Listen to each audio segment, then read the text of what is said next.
Welcome to the International Explainer, the channel that makes sense of global crises before they explode. In this video, we ask the question the world is afraid to answer. What if Israel and Iran go to war? From nuclear strikes to refugee crises, oil shocks to cyber attacks, here's what could unfold if diplomacy fails. Subscribe now to stay one step ahead of global chaos.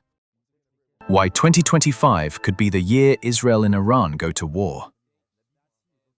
What triggered the 2025 Israel-Iran crisis? Explained. Since the beginning of 2024, several events have brought the Israeli-Iranian conflict to a new level of seriousness. While for decades the confrontation was indirect, the year 2025 marks a turning point, with attacks becoming more frequent, more targeted, and, above all, more assertive. Inside Israel's secret military strikes on Iran. Israel has stepped up its clandestine operations and direct military strikes against Iran and its allies. Several attacks have been confirmed or attributed to Israel. Mysterious explosions hit Iranian military complexes and nuclear sites, such as Isfahan and Natanz. Targeted assassinations have been carried out on Revolutionary Guards officers in charge of the ballistics program or supporting armed groups. In Syria, Israel carried out unprecedented air raids on Iranian arms depots and convoys near Damascus, sometimes just a few kilometers from the Iraqi border. These strikes are aimed at slowing down Iranian military development and disrupting the logistics of the axis of resistance. But they have also increased Tehran's sense of vulnerability. Iran strikes back, what it means for the region.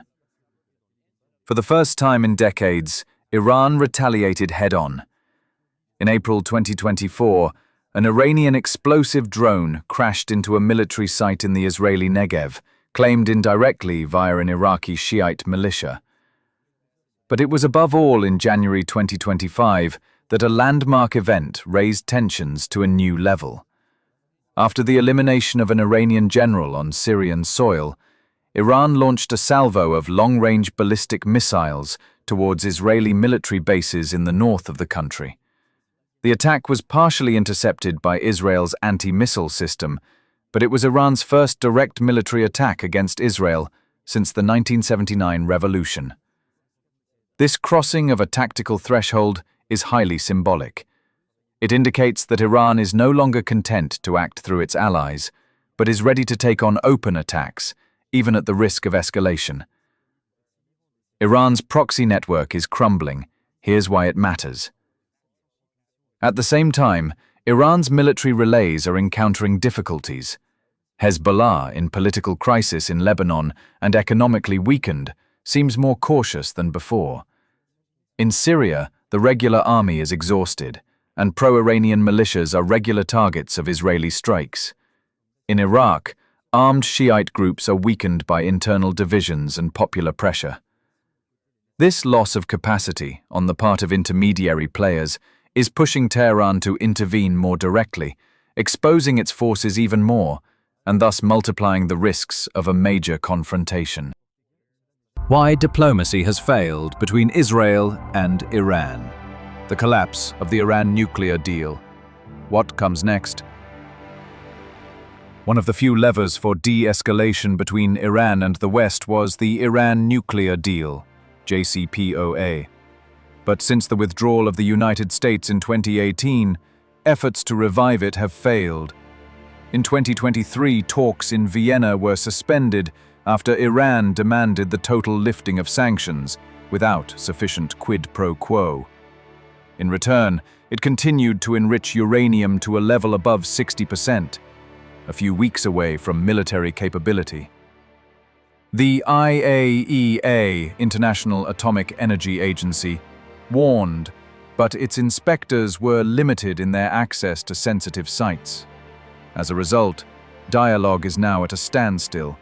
Neither Washington, Brussels, nor Tehran seem ready to make the necessary concessions.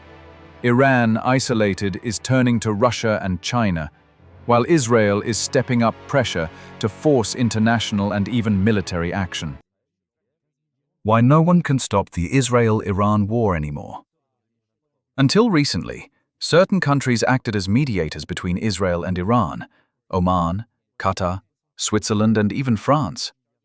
But as positions have become more radical, these attempts are running out of steam. Today, there is no direct diplomatic channel between Jerusalem and Tehran. Messages pass through hostile intermediaries, and misunderstandings multiply. In this context, every incident can be misinterpreted, every strike can trigger a riposte, and the spiral can accelerate without warning. The risks are real, the stakes are global, and the window for de-escalation is closing. But who's really behind the curtain? In our next episode, we'll reveal the global powers fueling this conflict, the allies, the weapons, and the real interests shaping the battlefield. Subscribe to the International Explainer so you don't miss the truth behind the power games.